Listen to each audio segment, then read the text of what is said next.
नमस्कार, डेली 24 भारत देख रहे हैं आप। मैं हूं आपके साथ साहिल दुलिया। बुलेटिन की शुरुआत करेंगे मुंगेली जिला मुख्यालय के। आपको बता दें, आदर्श कृषि उपज मंडी परिसर में मुख्यमंत्री कन्या विवाह योजना के अंतर्गत एक भव्य सामूहिक विवाह समारोह का आयोजन किया गया, जहां उत्साह और पारंपरिक रीति रिवाजों के बीच 94 जोड़े वैवाहिक बंधन में बंधे। कार्यक्रम का माहौल पूरी तरह उत्सव में रहा। शहनाइयों की मधुर धुन, वैदिक मंत्रोच्चार और पारंपरिक रस्मों के बीच विवाह की सभी विधियां संपन्न हुई। मुख्यमंत्री विष्णुदेव साय ने वर्चुअल माध्यम से समारोह से जुड़कर नवविवाहित जोड़ों को शुभकामनाएं और आशीर्वाद दिया। आयोजन में मुख्य अतिथि के रूप में जिला पंचायत अध्यक्ष श्रीकांत पांडे, नगरपालिका अध्यक्ष रोहित शुक्ला सहित कई जनप्रतिनिधि और अधिकारी उपस्थित रहे। समारोह के दौरान मंच पर नव वर वधुओं का सम्मान किया गया और अतिथियों ने पुष्प वर्षा कर उन्हें सुखी वैवाहिक जीवन की शुभकामनाएं दी। बड़ी संख्या में परिजन और स्थानीय नागरिक भी इस सामूहिक विवाह के साक्षी बने। उपस्थित वक्ताओं ने कहा कि मुख्यमंत्री कन्या विवाह योजना आर्थिक रूप से कमजोर परिवारों के लिए महत्वपूर्ण सहारा साबित हो रही है, क्योंकि इस पहल से बेटियों के विवाह का खर्च कम होता है और सामाजिक गरिमा के साथ विवाह संपन्न हो पाता है। इस तरह के सामूहिक आयोजन सामाजिक सहयोग और सम्मान अवसर की भावना को भी मजबूत करते हैं। आज मुख्यमंत्री कन्या विवाह योजना में 94 जोड़ों का विवाह हुआ है। विकास खंड मुंगेली से 32 और लोरमी से 62। पथरिया से जोड़े नहीं हो पाए हैं और नेक्स्ट टाइम जैसा ही होता है तो हम फिर पथरिया के ब्लॉक का ऑर्गेनाइज करेंगे।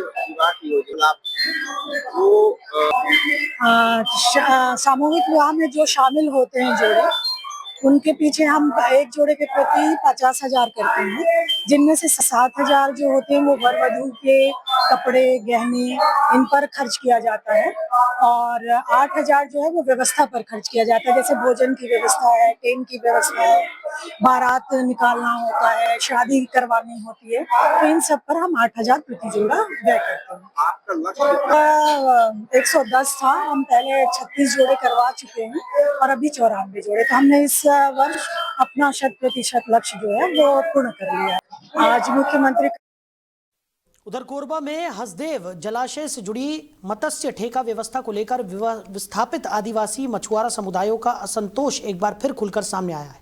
अपनी मांगों और अधिकारों के समर्थन में बड़ी संख्या में मछुआरे तानसेन चौक से कलेक्टर कार्यालय तक शांतिपूर्ण रैली निकालते हुए पहुंचे। जलाशय क्षेत्र से संबंधित 22 पंजीकृत मछुआरा सहकारी समितियां एकजुट होकर विस्थापित आदिवासी मछुआरा संघर्ष समिति के मंच के साथ आगे आए और प्रशासन को ज्ञापन सौंपा। ज्ञापन में ठेका प्रणाली को कानून की मूल भावना और ग्राम सभा के अधिकारों के विपरीत बताते हुए इसे तत्काल खत्म करने की मांग उठाई गई। समुदाय के प्रतिनिधियों ने बताया कि 1980 के दशक में बांगो बांध बनाने के समय बड़ी संख्या में आदिवासी परिवारों की जमीन, जंगल और पारंपरिक आजीविका प्रभावित हुई थी। उस दौर में प्रभावित लोगों को राहत स्वरूप जलाशय में पारंपरिक तरीके से मछली पकड़ने और रॉयल्टी आधारित मत्स्य खेत का अधिकार दिया गया था, जिससे उनका जीवन यापन चलता रहा। मछुआरों का कहना है कि उन्होंने वर्षों तक इस व्यवस्था को ईमानदारी से निभाया, लेकिन बाद में लागू नहीं नई मत्स्य नीति के चलते जलाशयों को ठेके पर देना शुरू कर दिया गया। इस बदलाव ने स्थानीय आदिवासी मछुआरों की स्थिति कमजोर कर दी और वो अपने ही जल संसाधन में स्वतंत्र काम करने के बजाय ठेकेदारों पर निर्भर मजदूर बनकर रह गए। समुदाय ने प्रशासन से पारंपरिक अधिकार बहाल करने और स्थानीय सहकारी समितियों को प्राथमिकता देने की मांग दोहराई है।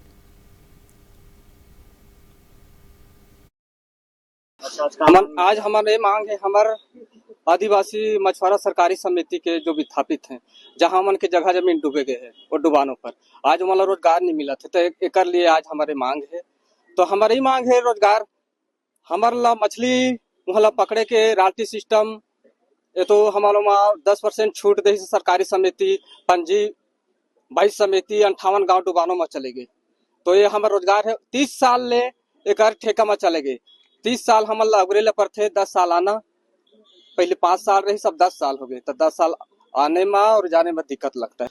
ये हमारे जो ट्राइबल लोग हैं, इस बांगो बांध में इनकी जमीन में डूबी हुई है और ये उससे बेदखल हुए हैं। इनका जीविकोपार्जन का एकमात्र साधन था जंगल और मछली मारना और मछली को बाजार में बेचना। अभी तक ये इनको रॉयल्टी आधारित इनको काम करने के लिए दिया जाता था, जितने भी प्रभावित 22 समूह हैं उन समूहों को।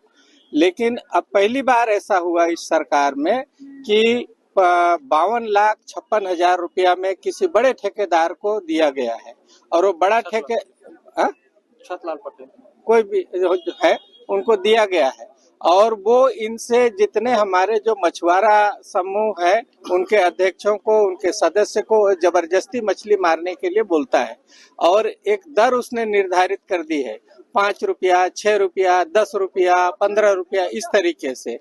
अब वो 5-6 रुपया में ये मछली मार करके उसको देंगे। पहली बार तो गैर कानूनी तरीके से किसी को ठेका दिया गया, जो इनके अधिकार में आता था उससे इनको छीना गया।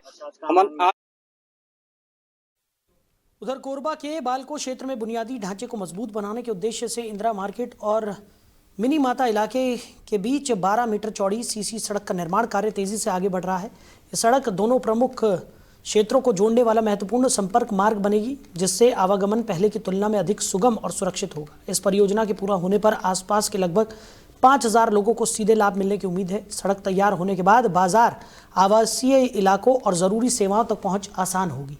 साथ ही यातायात दबाव भी कम होगा। निर्माण कार्य की जिम्मेदारी अहलूवालिया कंस्ट्रक्शन को सौंपी गई है, जो तय मानकों और गुणवत्ता के अनुरूप काम कर रही है। प्रबंधन का कहना है कि इंदिरा मार्केट और मिनी माता क्षेत्र को जोड़ने वाली ये चौड़ी सीसी सड़क सभी तकनीकी मापदंडों को ध्यान में रखकर विकसित की जा रही है। निर्माण में टिकाऊ सामग्री, मजबूत बेस लेयर और जल निकासी जैसी सुविधाओं का भी ध्यान रखा जा रहा है, ताकि सड़क लंबे समय तक उपयोगी बनी रहे। परियोजना के दौरान स्थानीय स्तर पर उपलब्ध सामग्री और श्रमिकों को प्राथमिकता दी जा रही है, जिससे क्षेत्र में रोजगार के अवसर भी पैदा हो रहे हैं और स्थानीय अर्थव्यवस्था को बढ़ावा मिल रहा है। इससे डायरेक्टली और इनडायरेक्टली 2000 से ज़्यादा लोगों को फायदा है। बाकी जो आवागमन के लिए तो जैसे इधर बदरापाड़ा है, इंदिरा मार्केट है, इधर की पब्लिक और इधर टाउनशिप का पब्लिक, इसके बाद बाहर से जाने वाले लोगों को काफ़ी फायदा है इससे। दूसरी चीज़ है कि हम जो भी मटेरियल यूज कर रहे हैं वो स्थानीय मटेरियल, इससे मटेरियल सप्लायर्स जो होते हैं उनको फायदा है, माइंस को फायदा है, गवर्नमेंट को फायदा है, गवर्नमेंट को भी इससे रॉयल्टी जाती है। ये बहुत अच्छी बात है कि ये रोड जो है उसकी चौड़ाई कम भी थी और काफी पुरानी हो गई थी, जर्जर हालत में थी, और ये रोड क्या जो बन रही है ना, इसकी क्वालिटी भी देखने से अच्छी दिख रही है और काफी चौड़ी भी बन रही है, जो कि लोगों को आवागमन में सुविधा होगी। और इस क्षेत्र के जो रहवासी हैं, जो व्यवसायी हैं, उन सबको इससे फायदा होगा, लोगों को आने जाने में सुगम रहेगा। बहुत अच्छी चीज इससे डायरेक्टली। उधर जगदलपुर के महारानी अस्पताल के नेत्र विभाग में मोतियाबिंद के मरीजों को बड़ी राहत मिल रही है, जहां प्रतिदिन औसतन 20 से 25 सर्जरी सफलतापूर्वक की जा रही है। अनुभवी नेत्र विशेषज्ञों की टीम और आधुनिक चिकित्सा उपकरणों की सहायता से मरीजों को नियमित रूप से ऑपरेशन की सुविधा उपलब्ध कराई जा रही है। अस्पताल में जांच से लेकर ऑपरेशन और बाद की देखभाल तक पूरी प्रक्रिया व्यवस्थित तरीके से संचालित हो रही है, जिससे मरीजों को सुरक्षित और प्रभावी उपचार मिल पा रहा है। इन लगातार हो रहे ऑपरेशंस के कारण मरीजों को समय पर इलाज मिल रहा है और कई लोगों की धुंधली हो चुकी दृष्टि फिर से साफ हो रही है। अस्पताल प्रशासन का कहना है कि मोतियाबिंद के बढ़ते मामलों को ध्यान में रखते हुए सर्जरी की ये सेवा निरंतर चलाई जा रही है, ताकि किसी भी जरूरतमंद को इंतजार न करना पड़े। इस सुविधा का लाभ दूर दराज के ग्रामीण क्षेत्रों से आने वाले मरीजों के साथ साथ शहर के लोग भी उठा रहे हैं। स्वास्थ्य सेवाओं की ये सक्रिय पहल क्षेत्र के नागरिकों के लिए बड़ी राहत साबित हो रही है और सरकारी अस्पताल पर भरोसा भी मजबूत कर रही है। उधर मुख्यमंत्री सामूहिक विवाह योजना के अंतर्गत बलरामपुर जिले में एक बड़े और गरिमामय आयोजन के बीच 150 जोड़ियों का विवाह संपन्न कराया गया। जिला मुख्यालय के हाई स्कूल ग्राउंड में आयोजित इस सामूहिक विवाह समारोह में अलग अलग विकास खंडों से आए नव दंपतियों ने एक साथ 7 फेरे लेकर अपने नए जीवन की शुरुआत की।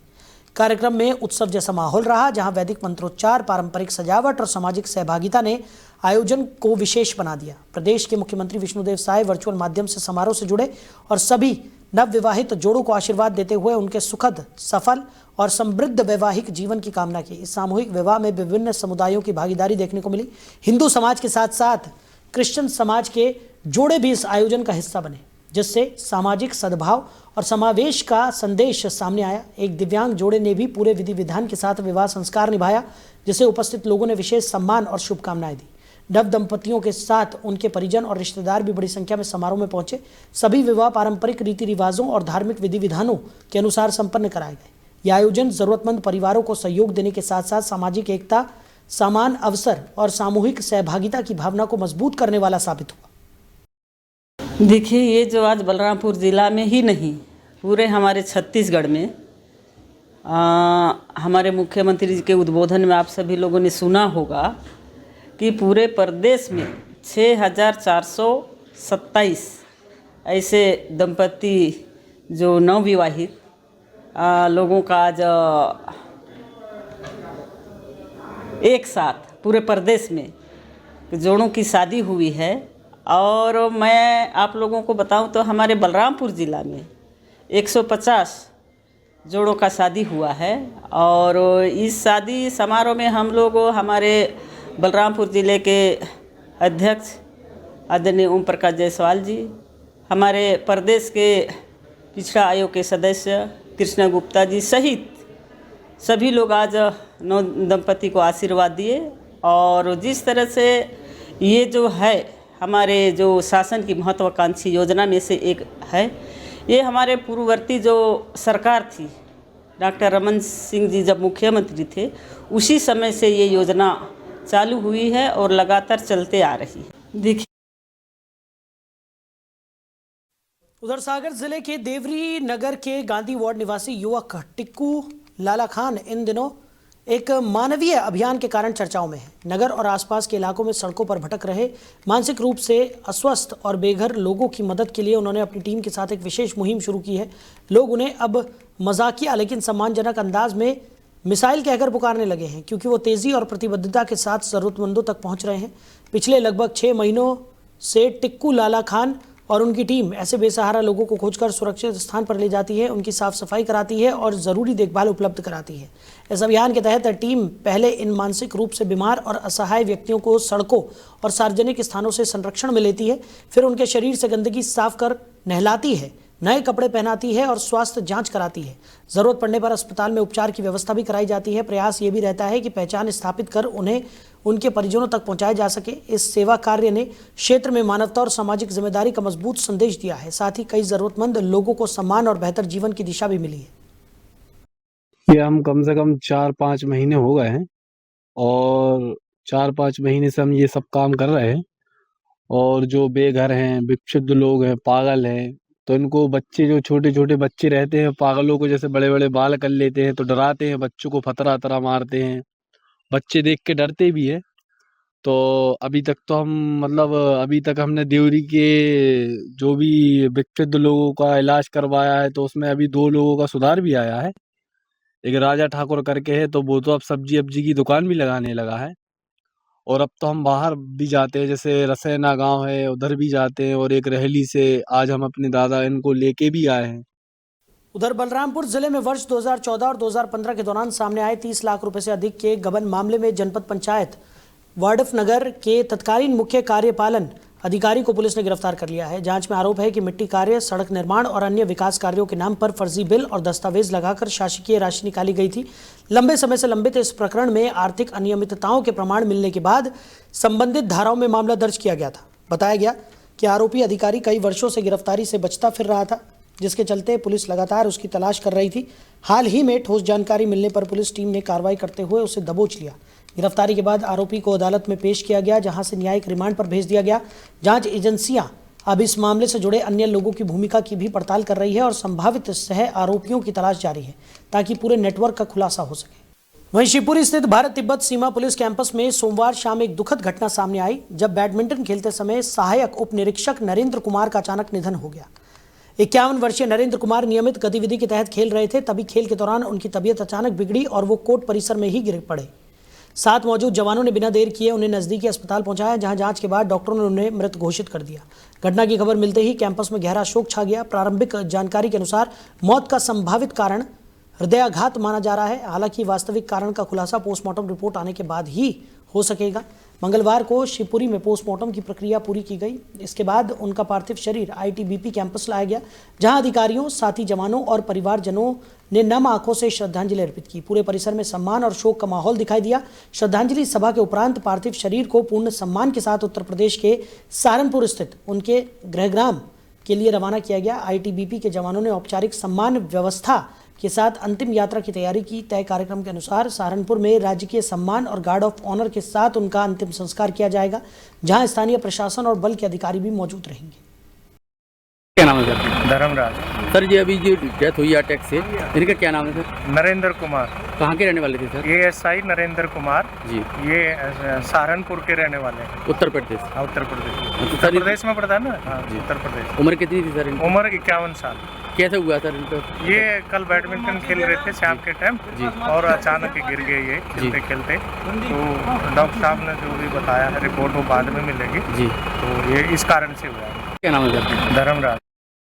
उधर छतरपुर जिले के बिजावर क्षेत्र में केन बेतवा लिंक परियोजना को लेकर चल रहा किसानों का विरोध प्रदर्शन देर रात अचानक उग्र हो गया और हालात हिंसक टकराव में बदल गए। जमीन अधिग्रहण के बदले कम मुआवजा मिलने और किसान नेता अमित भटनागर की रिहाई की मांग को लेकर बड़ी संख्या में किसान और स्थानीय लोग धरने पर जुटे थे।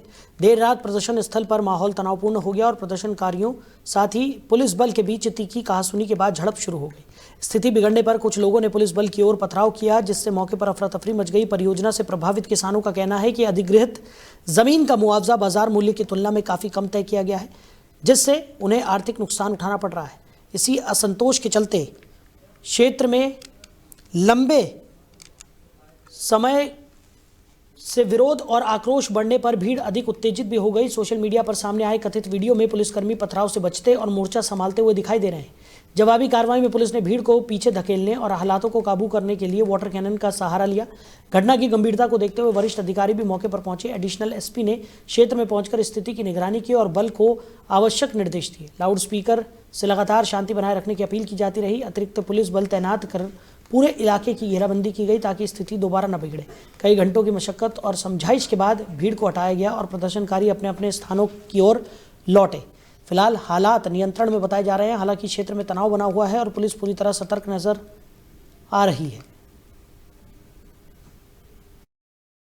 प्रदर्शनकारियों द्वारा न्यायालयीन कार्रवाई के विरुद्ध प्रदर्शन किए जा रहे हैं और न्यायालयीन कार्रवाई और प्रदर्शन के आधार पर कोई फैसला नहीं हो सकता है, इसलिए हमने ये चीज़ें उनको बता दी है। आपने बातचीत की है, कोई हल निकला है? कोई हल नहीं निकला है। हमने उनको बताया है कि ये न्यायालयीन कार्रवाई है और न्यायालयीन प्रक्रिया से ही इसका निराकरण हो। उधर धमतरी जिले के आमदी स्थित शासकीय कॉलेज में आयोजित वार्षिक उत्सव समारोह उस समय विवादों में घिर गया जब कार्यक्रम के आमंत्रण पत्र में स्थानीय विधायक का नाम शामिल नहीं किया गया। इस बात को लेकर विधायक समर्थकों और कांग्रेस कार्यकर्ताओं में नाराजगी फैल गई और उन्होंने कॉलेज परिसर पहुंचकर जोरदार विरोध प्रदर्शन शुरू कर दिया। आक्रोशित समर्थकों ने कॉलेज के मुख्य प्रवेश द्वार पर ताला जड़ दिया और आयोजन को लेकर प्रशासन तथा कॉलेज प्रबंधन के खिलाफ नारेबाजी की। सूचना मिलने पर अर्जुनी थाना पुलिस मौके पर पहुंची और प्रदर्शन कर रहे लोगों को शांत कराने की कोशिश की, लेकिन स्थिति कुछ समय तक तनावपूर्ण बनी रही। बताया गया कि मंगलवार को नगर पंचायत आमदी के शासकीय कॉलेज में वार्षिक उत्सव का कार्यक्रम रखा गया था, जिसमें मुख्य अतिथि के रूप में महापौर रामू रोहरा को आमंत्रित किया गया। आमंत्रण कार्ड में धमतरी विधायक ओमकार साहू का नाम नहीं होने पर विवाद खड़ा हो गया। समर्थकों का कहना था कि आमदी क्षेत्र विधायक का गृह क्षेत्र भी है, इसके बावजूद उनका नाम नहीं जोड़ना जानबूझकर किया गया कदम है। साथ ही नगर पंचायत के विपक्ष के नेता का नाम भी कार्ड में नहीं छापा गया, जिससे नाराजगी और बढ़ गई। विरोध कर रहे कांग्रेस पार्षदों और कार्यकर्ताओं ने इसे निर्वाचित जनप्रतिनिधि का अपमान और प्रोटोकॉल का उल्लंघन बताया। उनका आरोप था कि राजनीतिक द्वेष की भावना के कारण नाम को जानबूझकर आमंत्रण सूची से बाहर रखा गया। हालातों को काबू में करने के लिए पुलिस ने प्रदर्शनकारियों को गेट से हटाया और प्रवेश मार्ग खुलवाया, तब जाकर कार्यक्रम में आमंत्रित मुख्य अतिथि अंदर जा सके। घटना के बाद कॉलेज परिसर में कुछ समय तक तनाव का माहौल बना रहा। जैसे कि हमारे पूर्व साथी ने बताया पूर्व में कि विधायक जी के नाम से सिर्फ 2 ही कार्ड छपा है, जो एक विधायक को मिला है और सेकंड कार्ड कॉलेज के पूर्व अध्यक्ष उनको मिला है। और जहां मुख्य अतिथि रामू रोहरा का नाम है उसमें 50 से 60 कार्ड छपा है, वो पूरे गांव में बटा है। आप देख सकते हैं जैसे दोहरा चरित्र बता रहे हैं लोग। और साथ ही साथ प्रिंसिपल सर का कहना है कि प्रोटोकॉल यहाँ नहीं रहता है घर के, जबकि शासन का गाइडलाइन है कि कॉलेज में कोई भी शासकीय कार्यक्रम होगा उसका एक प्रोटोकॉल आया है, उसमें विधायक पहले रहेगा या सांसद, उस हिसाब से आप अतिथि डिसाइड करेंगे। देखिए, हमारे कॉलेज में आने का सिर्फ और सिर्फ एक उद्देश्य रहा है कि जिस प्रकार से प्रोटोकॉल लगातार जो है विधायक जी की उपेक्षा की जा रही है, प्रोटोकॉल जो है तोड़ा जा रहा है। आज भी हम देखें कि ये वार्षिक स्नेह सम्मेलन हो रहा है। सबसे पहले हमने यहाँ पर पहुंचकर छात्र छात्राओं को बधाई दी, जिन्होंने अपनी कड़ी मेहनत से कार्यक्रम को सफल बना रहे हैं। भी सुचारू ढंग से कार्यक्रम चल रहा है। एक प्रोटोकॉल होता है। अभी पूर्व में हमारे पूर्व प्राचार्य चौबे सर जी भी बताए कि शासन का गाइडलाइन रहता है कि विधायक जी हैं तो विधायक जी का पहले, महापौर जी है तो महापौर जी का, लेकिन यहाँ पर विधायक जी को नाम को काटा गया, उनको अतिथि के रूप में भी बुलाया नहीं गया, ना ही इनविटेशन गया, और मुख्य अतिथि के तौर पे महापौर को इनविटेशन दिया गया है। तो हम लोग इस प्रोटोकॉल का उल्लंघन जो किए हैं उसका विरोध। उधर सक्ती जिले के डबरा थाना क्षेत्र अंतर्गत रामभाटा नहर पार रोड पर एक भीषण सड़क दुर्घटना में मोटरसाइकिल सवार युवक की मौके पर ही मौत हो गई। घटना उस समय हुई जब एक अज्ञात तेज रफ्तार वाहन ने बाइक को जोरदार टक्कर मार दी। टक्कर इतनी गंभीर थी कि बाइक सवार सड़क पर गिर पड़ा और उसे संभलने का मौका तक नहीं मिला। आसपास मौजूद लोगों ने तुरंत पुलिस को सूचना दी, लेकिन तब तक उसकी मृत्यु हो चुकी थी। पुलिस टीम सूचना मिलते ही घटनास्थल पर पहुंची और स्थिति का जायजा लेकर आवश्यक कानूनी कार्रवाई शुरू की। शव को कब्जे में लेकर पोस्टमार्टम के लिए सामुदायिक स्वास्थ्य केंद्र भेजा गया। दुर्घटना के बाद मौके से वाहन चालक फरार बताया जा रहा है। जांच टीम आसपास के सीसीटीवी फुटेज खंगाल रही है और प्रत्यक्षदर्शियों से पूछताछ कर अज्ञात वाहन की पहचान करने की कोशिश जारी है। हादसे के बाद स्थानीय लोगों में आक्रोश और चिंता देखी गई। लोगों ने इस मार्ग पर तेज रफ्तार वाहनों की आवाजाही पर नियंत्रण, चेतावनी संकेतक और नियमित गश्त बढ़ाने की मांग उठाई है ताकि भविष्य में ऐसी दुखद घटनाओं को रोका जा सके। वहीं रायगढ़ जिले के खरसिया क्षेत्र स्थित मंगल कार्बन प्लांट में हुई भीषण औद्योगिक दुर्घटना के बाद मृतकों की संख्या बढ़कर 3 हो गई है। इस हादसे में झुलसे 2 और लोगों ने इलाज के दौरान दम तोड़ दिया, जबकि इससे पहले सोमवार को एक 9 महीने की मासूम बच्ची की मृत्यु हो चुकी थी। दुर्घटना में एक ही परिवार के कई सदस्य गंभीर रूप से झुलस गए थे, जिससे पूरे इलाके में गहरा दुख और आक्रोश का माहौल था। अभी भी 4 घायलों का अस्पताल में इलाज जारी है, जहां उनकी हालत पर डॉक्टर लगातार निगरानी रखे हुए हैं। यह हादसा 5 फरवरी को खरसिया थाना क्षेत्र के बानी पाथर गांव में संचालित मंगल कार्बन प्लांट में हुआ था, जहां अचानक हुई औद्योगिक घटना में कई लोग आग और गर्म रासायनिक प्रभाव की चपेट में आ गए थे। घटना के बाद प्रशासनिक और तकनीकी टीमों ने मौके पर निरीक्षण किया। औद्योगिक स्वास्थ्य एवं सुरक्षा विभाग ने प्राथमिक जांच के बाद प्लांट को सील कर दिया। पुलिस ने उद्योग प्रबंधन के खिलाफ मामला दर्ज कर जांच शुरू कर दी है। स्थानीय लोगों और जनप्रतिनिधियों ने घटना की निष्पक्ष जांच, जिम्मेदार अधिकारियों पर कड़ी कार्रवाई और पीड़ित परिवार को उचित मुआवजा देने की मांग उठाई है। लोगों का कहना है कि सुरक्षा मानकों में लापरवाही के कारण इतना बड़ा हादसा हुआ। अब तक प्रबंधन से जुड़े जिम्मेदार व्यक्तियों की गिरफ्तारी नहीं होने पर भी सवाल उठ रहे हैं और मामले में सख्त कदम उठाने की मांग तेज हो गई है। भोपाल, जिसे अपनी तहजीब, नवाबी परंपराओं और सिटी ऑफ लेक्स की पहचान के लिए जाना जाता है, वहां किन्नर समुदाय से जुड़ा एक नया विवाद सामने आ गया है, जिसने सामाजिक और सियासी चर्चाओं को तेज कर दिया है। अब तक आशीर्वाद और सांस्कृतिक उपस्थिति तक सीमित समझ जाने वाला ये समुदाय अंदरूनी मतभेदों और गंभीर आरोपों के कारण सार्वजनिक बहस के केंद्र में आ गया है। किन्नर समाज के 2 अलग समूहों के बीच आरोप प्रत्यारोप का दौर चल रहा है, जिसमें धार्मिक पहचान, परंपरा और नेतृत्व को लेकर टकराव खुलकर सामने आया है। एक पक्ष ने दूसरे समूह पर धर्म परिवर्तन के लिए दबाव बनाने का और आस्था से जुड़े नियमों का उल्लंघन करने जैसे गंभीर आरोप लगाए हैं। इस संबंध में जिला प्रशासन को ज्ञापन सौंपकर कथित उत्पीड़न और दबाव की शिकायत दर्ज कराई गई है। साथ ही कानूनी कार्रवाई की मांग उठाई गई है। ज्ञापन में कहा गया है कि समुदाय के कुछ सदस्यों पर धार्मिक रूपांतरण और परंपराओं से हटाने की कोशिश का दबाव बनाया जा रहा है। दूसरे पक्ष ने इन सभी आरोपों को निराधार बताते हुए इसे नेतृत्व और पद की होड़ से जुड़ा विवाद करार दिया है। उनका कहना है कि समुदाय के अंदर गद्दी और प्रतिनिधित्व को लेकर खींचतान चल रही है, उसी के चलते इस तरह के आरोप लगाए जा रहे हैं। पूरे मामले ने किन्नर समुदाय के आंतरिक ढांचे, नेतृत्व व्यवस्था और सामाजिक पहचान को लेकर नई चर्चा छेड़ दी है। प्रशासन स्तर पर ज्ञापन मिलने के बाद तथ्यों की जांच और आवश्यक कार्रवाई की प्रक्रिया आगे बढ़ाने की बात कही जा रही है। उनने हम लोगों के इलाके मुस्लिम किन्नरों को ढोल के दे दी, हमारी सारी हम लोगों से छीन के। तो मैं भोपाल की जनता से अनुरोध करती हूँ कि जो यहाँ खड़ा है सनातनी किन्नर, आपका बच्चा, इन्हीं को बधाई दें, कार्ड देख के इन्हीं को बधाई दें। आपको जो देना है 500 दें, 1100 दें, 2100 दें, हम खुशी से लेंगे। हमें अपने बच्चे नहीं पालने, सुरैया को आतंकवादी पालने, तो सुरैया को 11,000 21,000 चाहिए। और मेरे भोपाल के मुस्लिमों से लड़ाई नहीं है, मेरी सुरैया से लड़ाई है। मैं तो बार बार आपको वही बतला रही हूँ, हिजड़ों की कोई जाति नहीं होती, किन्नर समाज की कोई जाति नहीं होती है। वो किन्नर समाज ऐसा है में सातों जात का खाती है, हर समाज में जाती है। जो मेरे ऊपर आरोप लगाए, झूठ लगाए हैं, काजल ने गद्दी छीनने के लिए, मेरा इलाका छीनने के लिए, मेरा मकान छीनने के लिए आरोप लगाए हैं। हमें गोश्त खिलाती है, हमें कलमा पढ़वाती है, पाकिस्तान पैसा जाता है, बांग्लादेश पैसा जाता, कोई प्रूफ है उसका? नहीं। कलेक्टर साहब ने हमारा विज्ञापन ले लिया है और हमें पूरा विश्वास है कि हमारे भोपाल वासी कानून हमारे साथ है, हमारे साथ न्याय करेंगे, इंसाफ करेंगे। जय हिंद। तो बस्तर जिला मुख्यालय जगदलपुर का सिटी ग्राउंड उस समय ऐतिहासिक और भावनात्मक दृश्य का साक्षी बना जब मुख्यमंत्री कन्या विवाह योजना के अंतर्गत 280 जोड़ों का सामूहिक विवाह एक ही मंडप में संपन्न हुआ। जिला प्रशासन और महिला एवं बाल विकास विभाग की देखरेख में आयोजित इस विशाल समारोह में सामाजिक सहयोग, परंपरा और जन भागीदारी का अद्भुत उदाहरण प्रस्तुत किया गया। यह आयोजन इसलिए भी विशेष रहा क्योंकि प्रदेश भर में एक ही दिन हजारों जोड़ों का विवाह संपन्न होने के साथ राज्य का नाम golden book of world record में दर्ज हुआ। जगदलपुर का कार्यक्रम अपनी सांस्कृतिक गरिमा, सुव्यवस्थित आयोजन और पारंपरिक रंगत के कारण लोगों के आकर्षण का केंद्र बना रहा।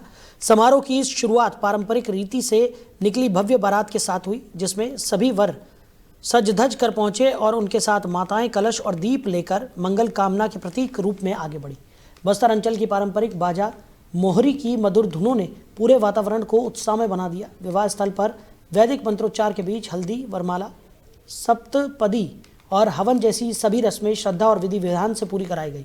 मंडप में उठती हवन की सुगंध और एक साथ सैकड़ों जोड़ों के वैवाहिक संकल्प ने माहौल को बेहद भावुक और प्रेरणादायक बना दिया। कार्यक्रम से प्रदेश स्तर का नेतृत्व वर्चुअल माध्यम से जुड़ा और नवविवाहितों को शुभाशीष दिया। संबोधन में इस योजना को आर्थिक रूप से कमजोर परिवारों के लिए सहारा बताते हुए कहा गया कि इससे बेटियों का विवाह सम्मानपूर्वक संभव हो पा रहा है। योजना की शुरुआत के शुरुआती वर्षों और वर्तमान सहायता राशि में हुई वृद्धि का उल्लेख करते हुए इसे सामाजिक सुरक्षा और सशक्तिकरण की दिशा में महत्वपूर्ण कदम बताया गया। समारोह में अनेक जनप्रतिनिधि और जनसेवा से जुड़े पदाधिकारी उपस्थित रहे, जिन्होंने नव दंपतियों को सुखी वैवाहिक जीवन की शुभकामनाएं दी। ये सामूहिक विवाह आयोजन सामाजिक समरसता और आपको बता दें परंपरा और सहयोग की मजबूत मिसाल बनकर उभरा है। नमस्कार, मैं आकाश चिकारा, कलेक्टर बस्तर, आपसे एक अपील करना चाहता हूं। 10 फरवरी से 25 फरवरी तक हमारे ज़िले के 3 विकासखंड बकावंड, बस्तर और तोकापाल में फाइलेरिया के विरुद्ध मास ड्रग एडमिनिस्ट्रेशन की कैंपेन चलाई जा रही है। फाइलेरिया, जिसे स्थानीय भाषा में हाथीपाव कहते हैं, एक मच्छर के काटने से होता है एवं इससे बचाव किया जा सकता है। इससे बचाव के लिए स्वास्थ्य कार्यकर्ता एवं मितानिन के द्वारा स्कूलों में, आंगनवाड़ी केंद्रों में और डोर टू डोर जो फाइलेरिया की दवाई प्रदाय की जाएगी। आप सब से निवेदन है कि आप स्वास्थ्य कार्यकर्ता के समक्ष ही उसका सेवन करें। हमारे इन 3 विकासखंड के नागरिक जिनकी 2 वर्ष से अधिक आयु की उम्र है और वो गर्भवती माताएं और किसी गंभीर रोग से ग्रस्त नागरिक नहीं हैं, वे सभी नागरिक इस दवाई का सेवन कर सकते हैं। ये दवाई पूरी तरह से सुरक्षित है और इसका सेवन करने के पश्चात आप हमारे फाइलेरिया मुक्त बस्तर का जो सपना है उसे पूरा करने में योगदान देंगे। मैं पुनः आप सबसे अपील करता हूं कि 10 फरवरी से 25 फरवरी के बीच इन 3 विकासखंड के नागरिक दवा सेवन, मास ड्रग एडमिनिस्ट्रेशन की जो दवा कैंपेन है उसको पूरा रूप से कामयाब बनाने के लिए योगदान दें। बहुत बहुत धन्यवाद। तो फिलहाल इस बुलेटिन में मेरे साथ इतना ही। आप बने रहिए और देखते रहिए डेली 24 भारत। नमस्कार।